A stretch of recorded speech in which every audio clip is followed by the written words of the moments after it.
how laws are made in Rhode Island. Oh, thank you for recording.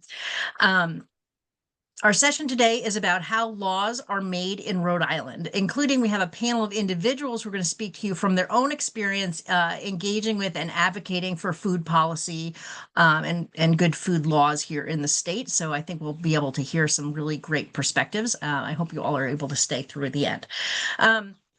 Please feel welcome throughout also to put any questions or comments into the chat as we go. And Isaac's also keeping an eye on that, and I may see them as well. So we'll be able to either call them out as you put things in, or we'll make sure to take some time at the end for any questions.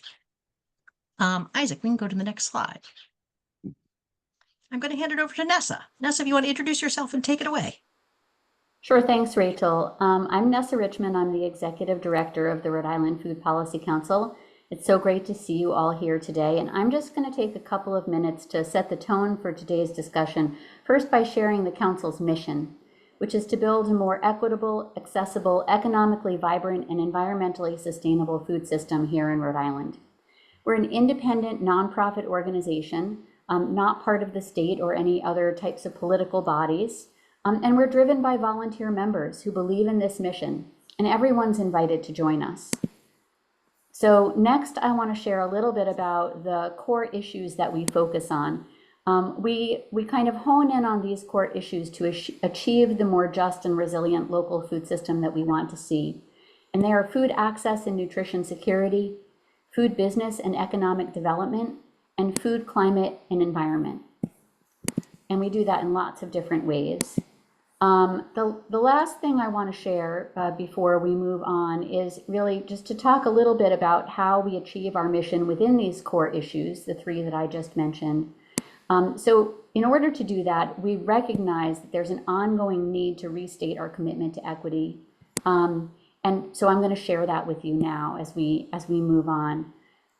The Council recognizes the fact that many negative impacts of Rhode Island's current food system are grounded in a history of colonialism, genocide of indigenous people, slavery, private ownership of land, and the concentration of wealth and power in the hands of too few people. We also recognize that people with visible and non-apparent disabilities are among the most marginalized groups in our country. And we believe that when power shifts to be shared more equitably across our communities and our state, that's when we can transform our future together for generations to come. So I welcome you to, as you are listening and learning together today, to keep this in the front of your mind when you're thinking about the way that Rhode Island's laws help or fail to help us in furthering a commitment to equity across our state and across our food system. And with that, I am going to pass it over to Josh Daly to bring us forward. Thanks, Nessa. So as we get started, welcome everyone. I think it's important for us to define a few things. So what do we mean by policy? So in the simple way, it's how government actions shape our world, how legislation, making of laws and regulations, how those laws are implemented. And I think, it's also about how we are involved in shaping our world through policy. And that's our work at the Food Policy Council.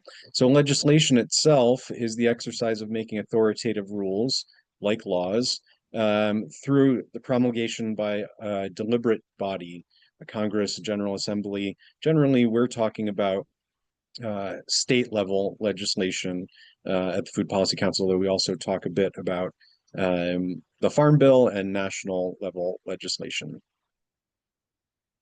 Next slide. So why policy? Public policy can play a powerfully positive role, of the alliteration there, in making the world a better place. But it can also be a destructive force. I think about something that someone said at our policy retreat. We just had our policy retreat a few weeks ago. I know a number of you were there. We had nearly 100 folks there. And one comment that stuck out to me was that policy is how we do big things together. That's why it matters. That's why we're involved in it. And it's also, as the last bit of this phrase says, how things are done to us and for us. So our real reason for being at the Food Policy Council and why policy and why we focus on it is that big impact that it can have for better or for worse.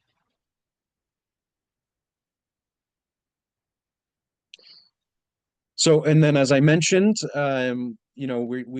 we look at legislation and policy mainly focused at the state level, but policy can really be at any of these three levels and beyond sometimes. So the federal level, nationwide, looking at budgets, fiscal and monetary policy, looking at regulations. And again, our main focus at the federal level tends to be on the Farm Bill and the related federal funding and programs there. And then statewide, which is where our main focus is.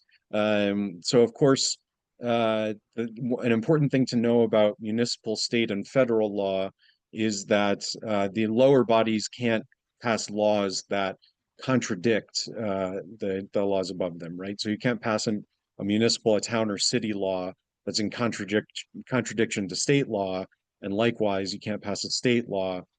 I mean, you can pass them, but they'll be found sort of not binding, right? So we focus on the state level mainly, issues around public health and safety, issues around business and commerce within the state. And then, of course, there are municipal, city and townwide laws or ordinances and things around zoning. We don't focus as much on that, although our work does take us in connection a fair amount with municipalities. We do have our municipal fact sheets that we put out on our website as well. So these are sort of the three levels of policy and law that we think about.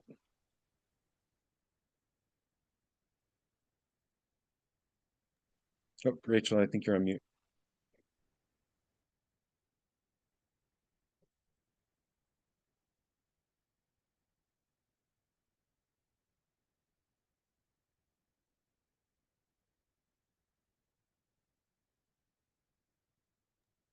Sorry about that. Hi, I'm back.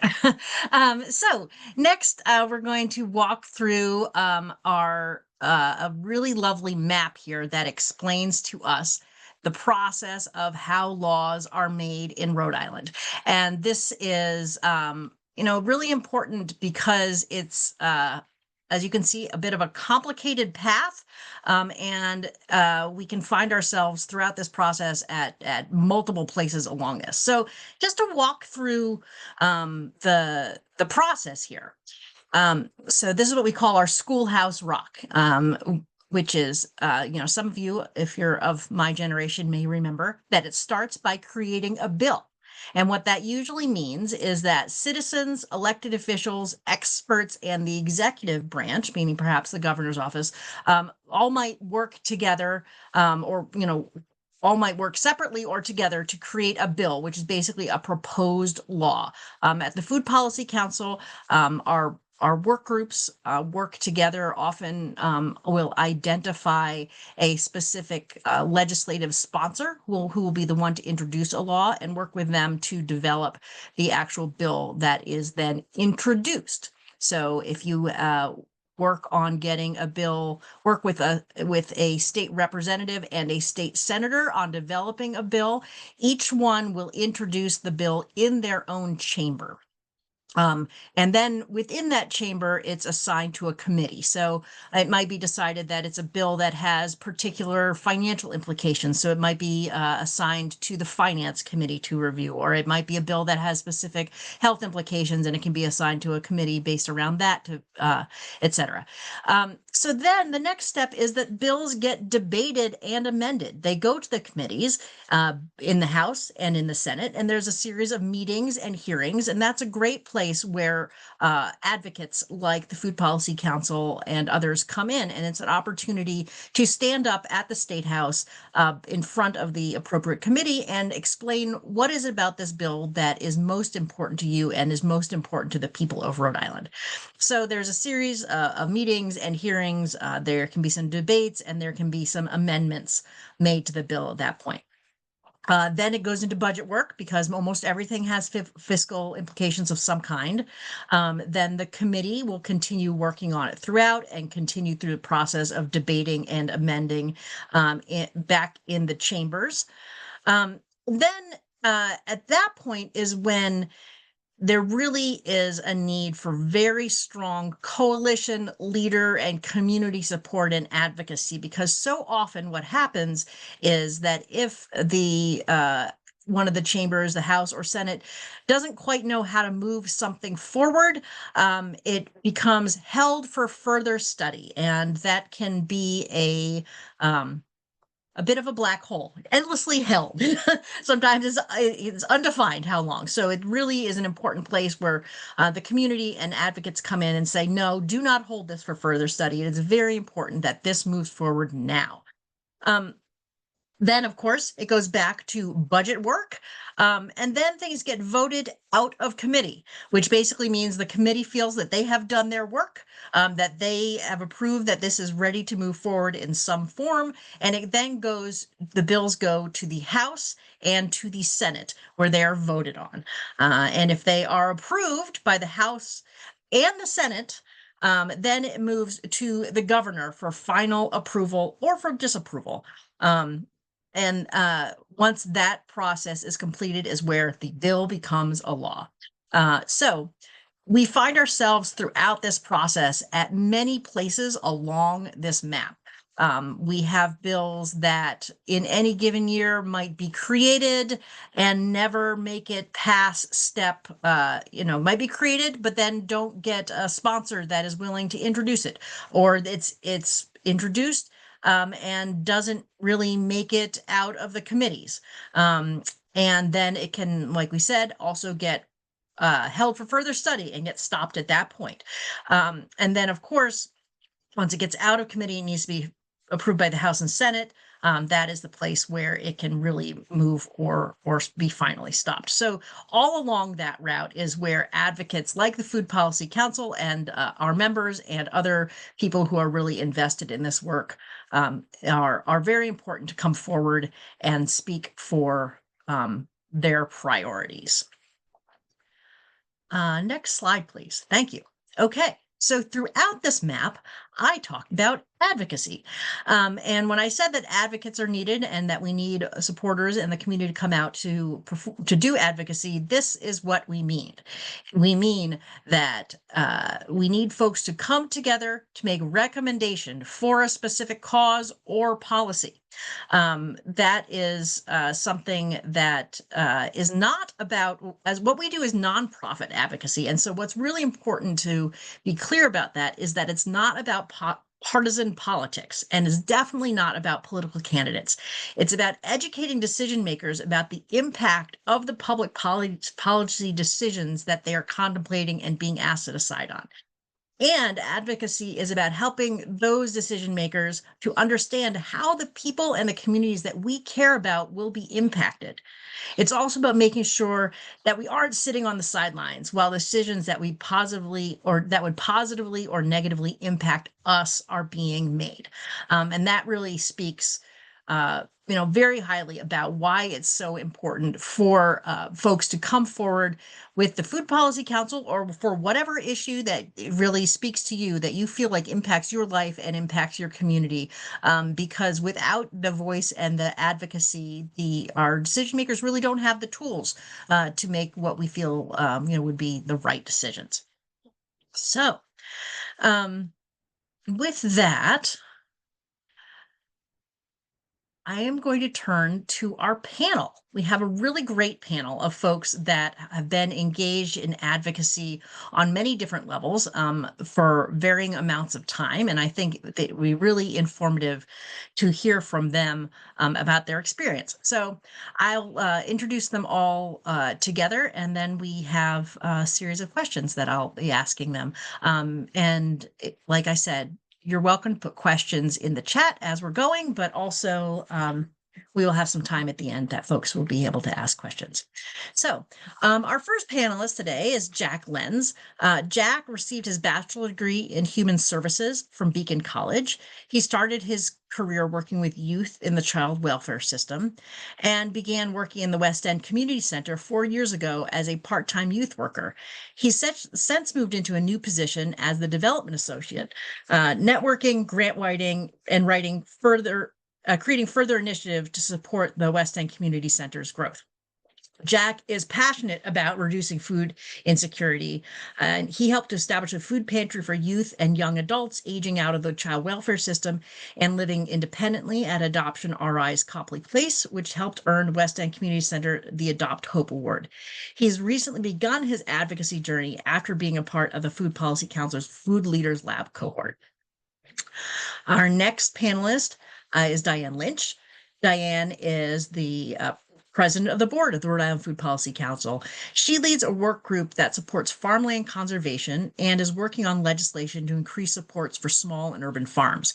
Diane also supports Rhode Island's agricultural community by serving as vice chair of Rhode Island's Agricultural Land Preservation Commission.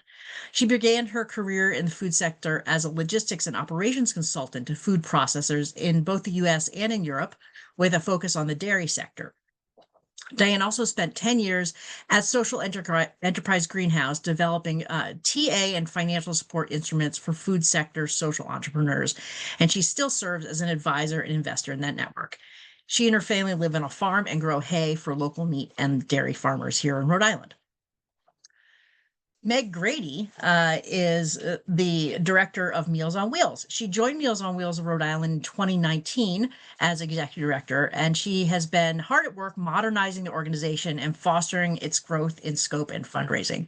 Under Meg's leadership, Meals on Wheels has continued to provide its more than a meal service to thousands of at-risk individuals each year and has increased daily meal delivery by 50% over pre-pandemic levels. Before coming to Meals on Wheels, Meg served as chief operating officer in a large multi-service organization and received an honorary degree from Rhode Island College and holds a master's degree in public administration from Roger Williams University and a bachelor's degree from Merrimack College. She currently serves as a chair of the Governor's Advisory Commission on Aging and as a member of the Brown University School of Public Health Advisory Board and Women and Infants Foundation. She's previously served on the board of the United Way of Rhode Island. So it's really wonderful to have you all. I think we'll go, Isaac, if you don't mind, maybe putting all three of our panels on Spotlight there so we can see them all at once.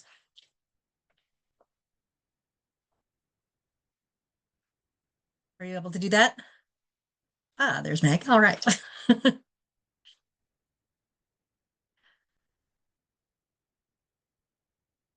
There we go. Great. Perfect. Thanks so much. And Jack, thanks for joining us from the road. As you mentioned, you're at the Health Equity Zone conference today, so we really appreciate you taking the time to do this. So the first thing I wanted to do is to ask each one of you how you got first involved in legislative advocacy. And maybe I'll go from what I understand to be the folks with the greatest tenure in this. So Diane, do you want to speak about your experiences early on, how you first got involved in this world? Sure, I'd be happy to. I was thinking about this question. I really never got involved in advocacy or legislative work until I moved to Rhode Island. Most of my career was with large companies based in New York or in Europe, and advocacy seemed like just too difficult. I didn't even understand how it would work, and it seemed like there were bureaucracies, and it just didn't seem accessible to me. But when I moved here, this is such a small state, and so many people wear multiple hats. And I started to meet our representatives, and I started to meet people who had food businesses, but were also involved in advocacy. And it just seemed accessible. And I think that's something that is unique to Rhode Island. And the other thing I realized when I moved here, which was 17 years ago, is that many are, specifically in Rhode Island, our senators and representatives have other jobs and their work in government is part-time. They do it at night. They come at 4 o'clock after they've worked somewhere else. And many of them don't have staff and they don't have time to really educate themselves. So there is a real need for people in the community and people with expertise to start to help them understand what the issues are in depth. And I think when I realized that, that was part of what started to get me interested in advocacy as well. Interesting. Yeah. So it sounds like in some ways, the accessibility here in Rhode Island, was something that was encouraging and felt doable. That's really great to hear. Um, Meg, why don't you tell us about how you got involved in this? Oh, you're on mute, Meg. I feel like I have Diane beat because I was involved with Bill Clinton's campaign for president in 1992. Oh, So I wow. feel like I should have gone first, man. All right, so I am a lifelong Rhode Islander. I'm also a third generation public servant in the state. So I, like I said, was involved in third grade on the Clinton campaign for president. I naturally have been drawn to the work and for over 20 years have held positions in public and community service. So most of my work has been focused in either public health or social determinants of health. But I think for me, it just was a place where I had early exposure and then was very naturally drawn to the work. So I feel incredibly fortunate to, have been able to have a career in the space. Yeah, interesting. Um, Jack, why don't you tell us how did you get involved in this? Um, Hi. Well, thank you. Thank you for having me on this panel. This is my first time ever being on a panel, so it's a career milestone for me, if you will. I'm very new to advocacy. It's something I've always wanted to do, but yeah, just as Diane said, I never thought it was really like accessible for me. I got first involved with it through being a part of the Rhode Island Food Policy Council's food leaders cohort, and we talked about things like what we just went through of how things become a law and everything that it takes. What first thing I did, we wrote a little, they sent you like a template of a letter. So then we wrote a little letter. I was advocating for the food donation tax credit. So if they sent you the little template, and then I built off of that and put in my own personal experience at the pantry. And that's how I first got involved with advocacy. The first thing I did was I went to the hearing they had at the Senate, and I listened to Diane, who works with Rescuing Leftover Cuisine. I just listened to her talk, and then I felt a little more, I watched how the process went, and then I felt a little more comfortable with it. And then the next thing I did was actually going to the State House to advocate for the food reduction tax credit bill. So I went to the State House with Isaac from the Food Policy Council and with Diane from Rescuing Leftover Cuisine, and we waited there all day, like till the very end of the thing. And then finally they called us up to advocate, and I read through my letter. I was like shaking and super nervous, but like I did the best I could to just read through my letter, and just like you said, the point of advocacy is just to express how this impacts the community. And you expect that the representatives, the councilmen, you think like they're all knowing or whatever, but they don't know what's on the ground, like what's really how long lines really are at the pantries. And so you do have to go there and tell them about your personal experiences. So that was my first like introduction to advocacy, was actually when I did that one test. That was my one testimonial, which hopefully I'll be able to get back and do more of them. But That's excellent. Yeah. Thank you for sharing that. That's so valuable as somebody who's very newly introduced to it. It's very valuable to hear your experience with that. I'd love to hear from each of you about good food policy in general, why you are involved in the world of good food policy. What is the thing that brings you to this world? What drives you, and what made you feel like advocacy was the right route for you? Diane, do you want to tell us about that a little bit? Sure. I think I see the situation in Rhode Island as, the wheels of government, this is my opinion, the wheels of government are very slow. And in some ways, they're supposed to be slow. Democracy is supposed to, it's not supposed to rush into things. It's supposed to sort of evolve. But because of that, many of our laws are really outdated. Like when it comes to farming, the Farm Bill was passed in 1980. That is 50 years ago. So many of the laws that were passed don't really reflect the reality now of our farming sector. So I feel like there is an opportunity to try to update these laws to make them more beneficial for the farms that we have now, which are smaller, which are in urban areas, which are in suburban areas. So I just feel like there is an opportunity in our democracy here to try to make the laws evolve so that they actually create the benefits that they were supposed to, but now they're Mm. outdated. So that's how I feel about it. Yeah, interesting. Thank you. That's an interesting perspective. Meg, how about you? What made you decide that food policy advocacy was the place for you? Yeah, so Meals on Wheels, it sort of starts with our funding mix, right? We benefit from federal funds and from state funds. And so we historically were involved in advocating for the continuation or the restoration or an increase in our state funds. And so when I joined the organization in 2019, we were really interested in like having a deeper impact, right? And modernizing the organization. And so over the past 6, 7 years, we've had Professional Government Relations Council. We have a paid lobbyist that we work with for our government relations strategy. And we've continued to advocate for our state funding, but also started to take a broader approach to also like advocating for and supporting legislation that has to do with older adults, that has to do with food insecurity.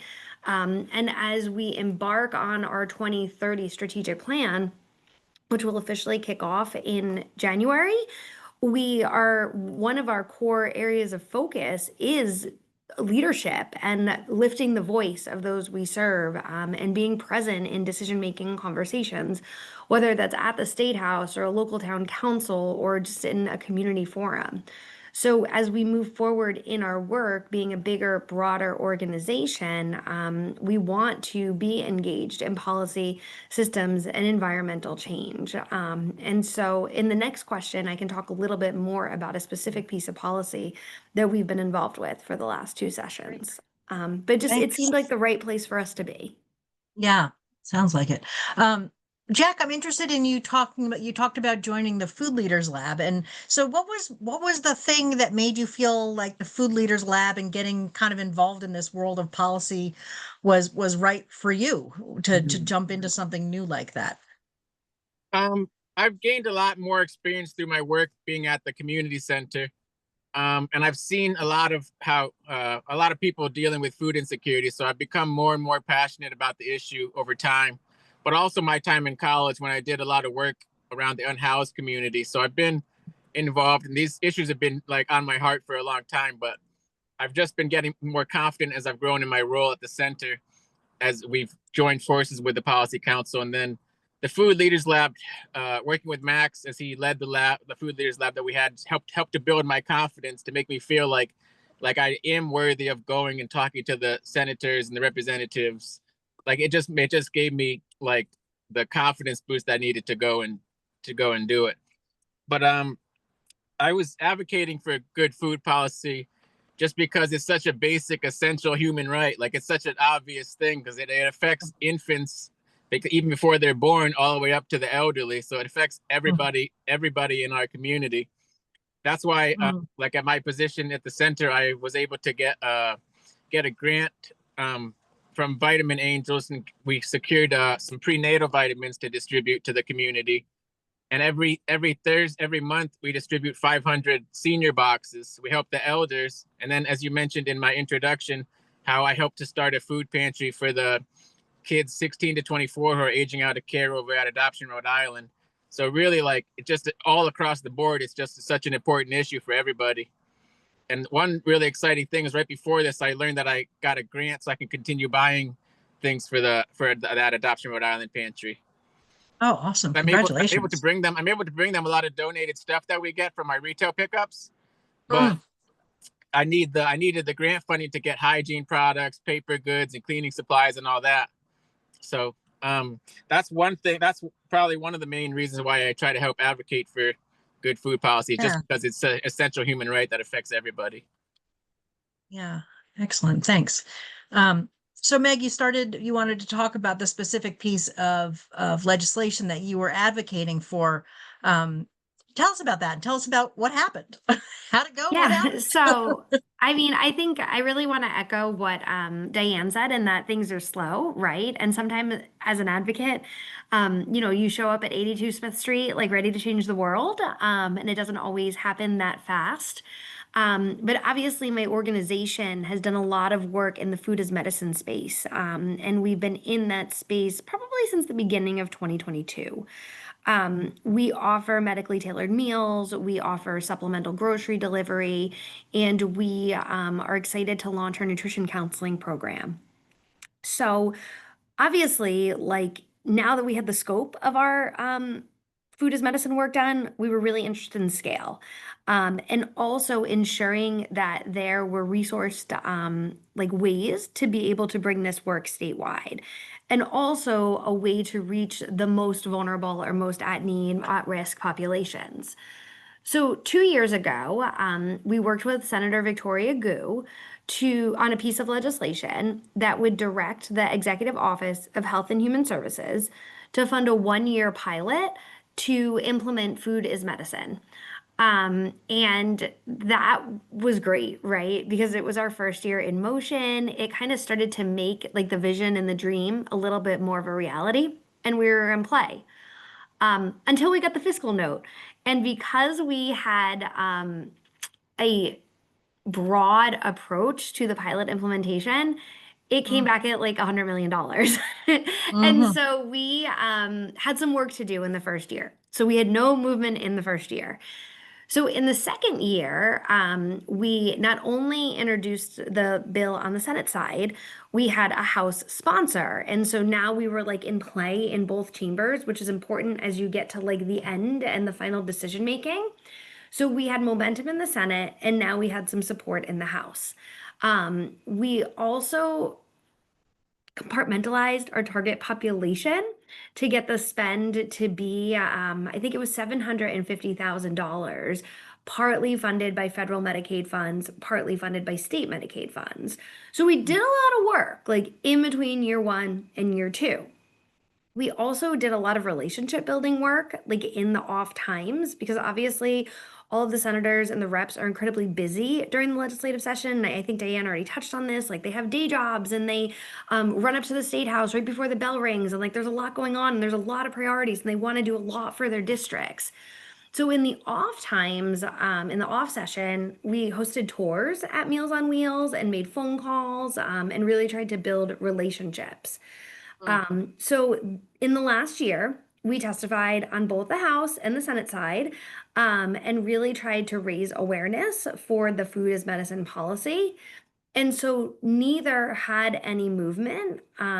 But now this year, like we want to introduce it again, right? And we want to try again for FY27, knowing that we have support in both the House and the Senate, knowing that like we were engaged. Like I feel like I heard that a lot this year in the advocacy work, and that people were like, will you come testify, right? Like, will you build support? Will you help me as the elected leader, like know everything I need to know? And so I feel like we did all the right things. And now we're going to try again, right? And maybe this year we can build broader support inside of the General Assembly. Maybe this year we'll start to share the stories of individuals who are managing chronic illness that have benefited from our meals, right? And the health outcomes that they've had. maybe we'll do more work in the cost savings world, right? To show the value add of when someone receives medically tailored meals delivered to their home or supplemental grocery or nutrition counseling, they're less likely to go to the emergency room. They're less likely to need higher levels of care. And we'll continue to build our platform and continue to work to gain support and maybe do a little bit more education of House and Senate leadership of why this investment is important. I think that's such an important message and such an important thing for people to understand is, people hear me say it over and over again, but this is never a sprint. It is always very much of a marathon, right? And so bills don't get passed, and you pull it together and figure out if something needs to change, and you work on getting them reintroduced next year and trying again, and hopefully moving forward with increasing your kind of base of support, making sure that that the legislators really have the understanding that they need of the issue, and then also potentially updating and changing the bill to respond to concerns that have come out and that might have been barriers. That's like really, really important to understand the experience that you had, that it is cyclical and it is long, right? So Diane, I know you've had experiences that with some victories and some things that are still very much in the long process. Do you want to talk about maybe some of the things that you worked on that have succeeded, that have passed, and then and some things that are kind of still in the works, and what you see comes next with them? Sure. So I guess the most successful campaign that I was involved in was funding. Every 2 years, the state has a bond cycle, and the voters can approve or not approve a series of bond options. That's so the state can borrow money to do project work that they don't want to fund through their regular operating budget. And a few years ago, the state did not put in any money for agricultural land preservation, which traditionally they do fund every 2 years through the bond.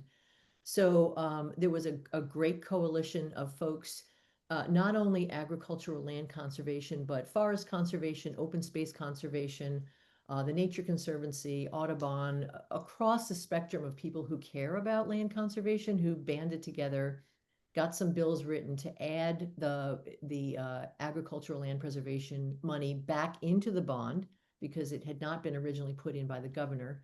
And we were successful. And that was a great campaign. What I learned from that was that, as Meg was saying, the bigger your coalition and the more people can come and educate your representatives and your senators about the impacts, the more likely you are to be successful. So that was great.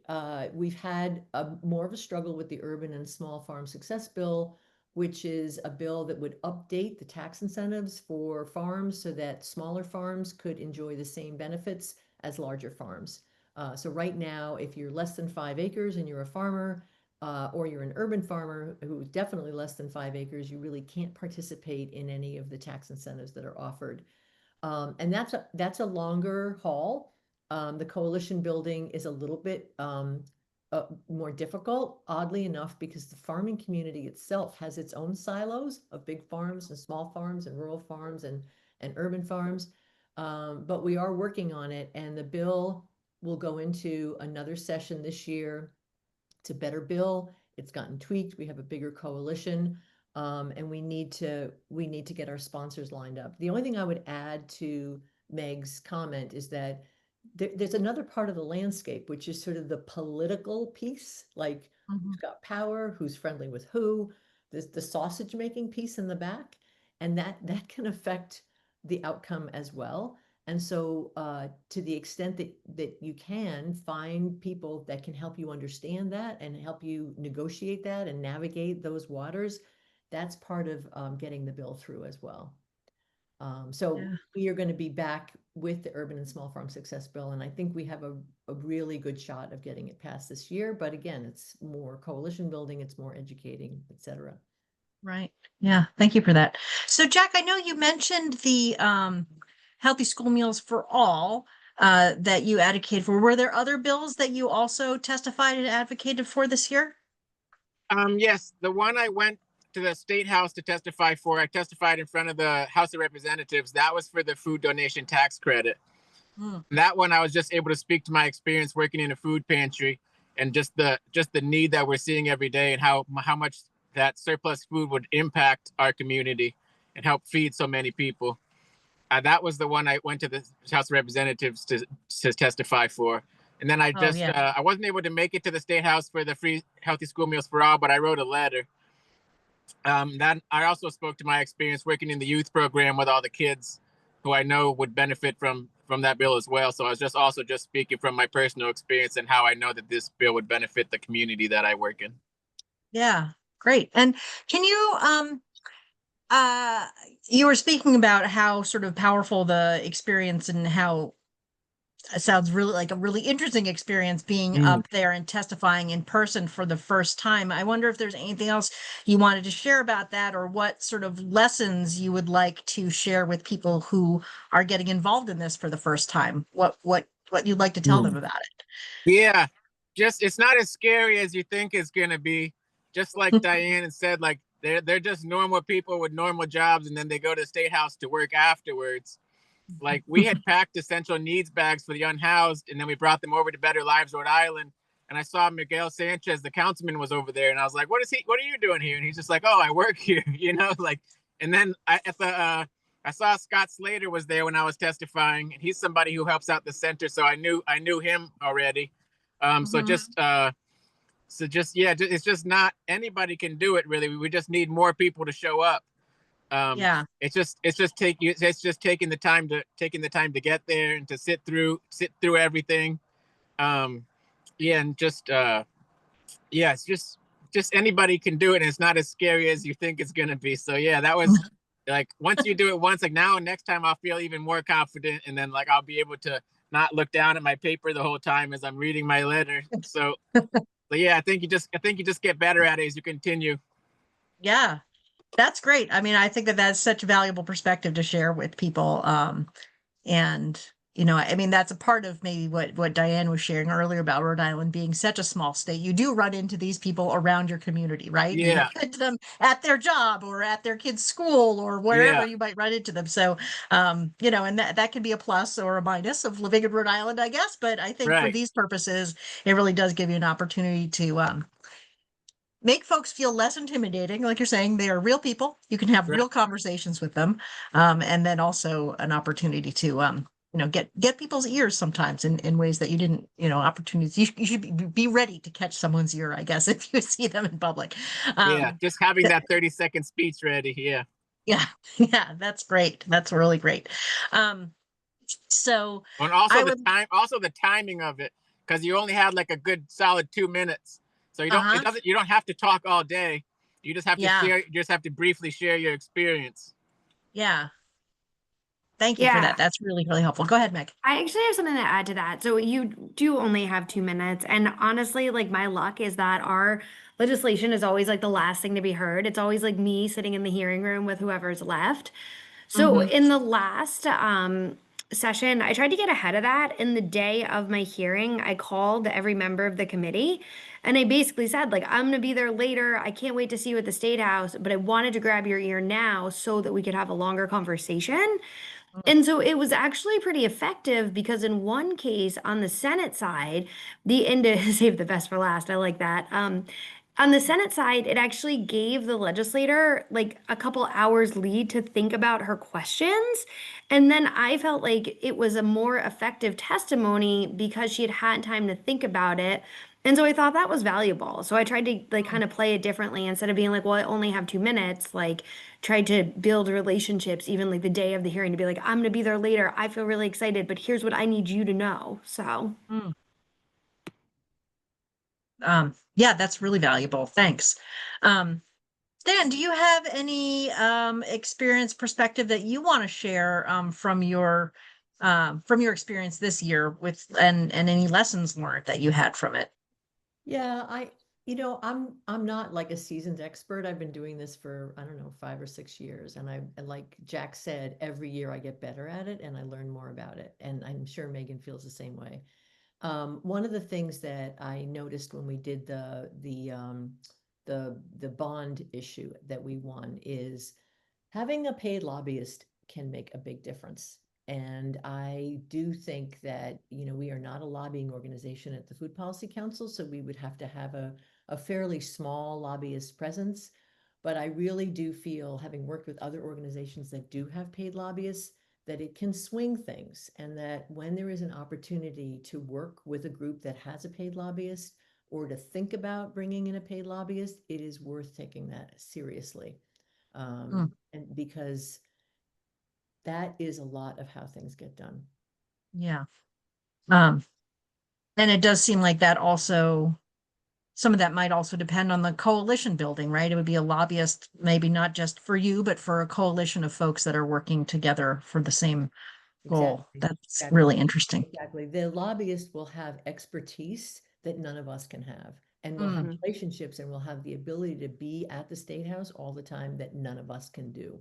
So it's an interesting aspect of it that I think we should all keep in mind. And I do think that the coalitions are incredibly powerful. Like when I talk to people or when I talk to elected officials about the work that we're doing at Meals on Wheels, like they'll ask me, like, have you talked to the Food Policy Council about this? Like, have you talked to the Senior Center Association? I'm just like throwing out examples, but they do want to know that like there's a greater good involved. And I think that's really nice. Yeah, thanks. So we have just a couple minutes left. So I want to ask each of you, first off, what is coming up next for you in this work? If there's a specific cause or a next step for you as advocates, where you want to go yourself. Jack, tell us what's coming up next for you with this work. Yeah, I definitely want to continue to be more involved. I'm going to try to get signed on to be the on-call advocate, so I can learn when things are coming up and I can be at the State House or at least write a letter. Yeah, and as these bills get introduced, I'm definitely going to continue to show up and continue to advocate. Great. What about you, Meg? What comes next? So we actually had our FY27 kickoff meeting this morning, and so I come to this call like incredibly energized. But we will be bringing back our food as medicine efforts and maybe thinking a little bit more strategically about other things that we could potentially do. So a little teaser there, but we left with some great ideas and some takeaways of work that I'm going to do and the firm that I work with is going to do to position us for next year. So I feel excited. It's going to be a difficult couple of years ahead of us, and it's unknown and it's chaotic, and then there's an election cycle. But I feel like as an organization coming forward with a good plan and really doing the work will position us for success. So we'll see. Diane, what's next for you? Well, we're going to work on the urban and small farm bill this year, and hopefully we will, if we don't get it this year, we'll do it the year after, but I think we have a really good shot, and that is a full court press for us.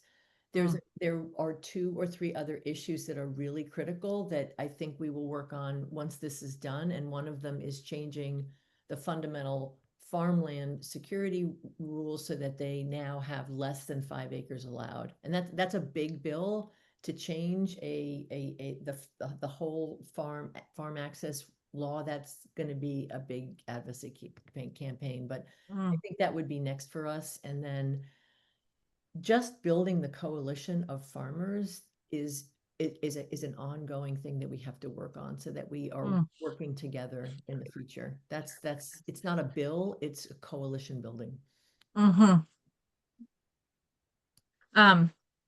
Okay, and just thank you all so much. This has been really, really interesting to hear about all your experience and your different levels of experience that you've had throughout this.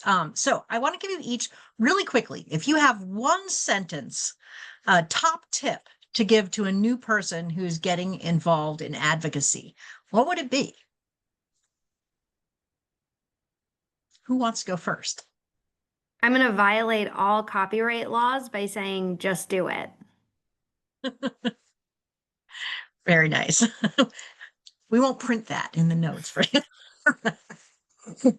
I would say, say to yourself, every time you go to the State House, every time you do anything, I belong here. Thank you for that. Jack. Yeah, along those same lines, I was gonna say just value your own experience because we all have different experiences that we can share that other people haven't had, or that that we have different understandings and different levels of different knowledge to share. You can't just assume that somebody knows something. So just value your own experience and just share from the heart. That is an awesome note to end on. Thank you all so much. This has been really, really informative. We really value all of your experience, of course, and we really value everything that you're bringing to our work to bring good food policy into the state of Rhode Island. Thanks so much, all. Okay. If we can go back to the slides, Isaac, please.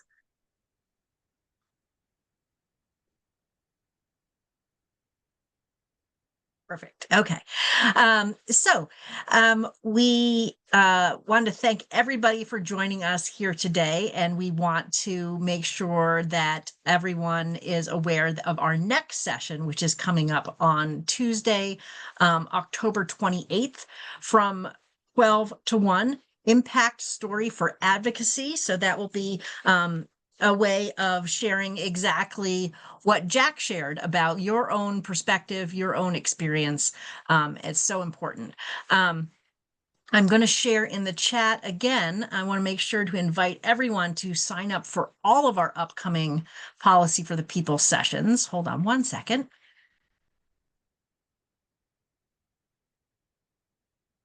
I've shared in the chat the link to, oops, that's the, let's see, there, I've shared, wait me 1 second, and I will do it again.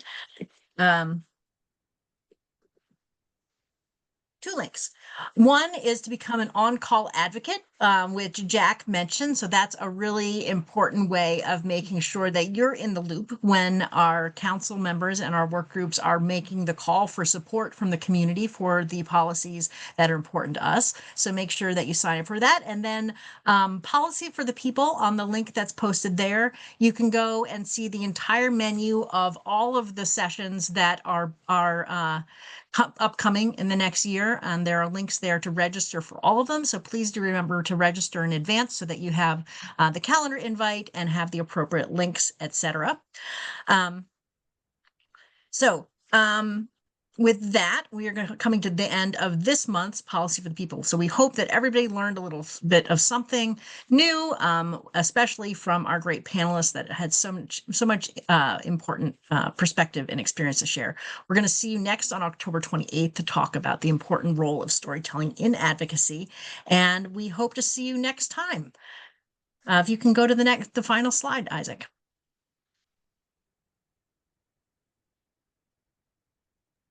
All right, so there we are. Hello. So let's stay connected. There's my contact information there. Also Isaac's, Nessa's, and Josh's. We want to really thank you for the time that you've taken with us today, and we hope to see you again on the 28th of October. Take care. Bye-bye.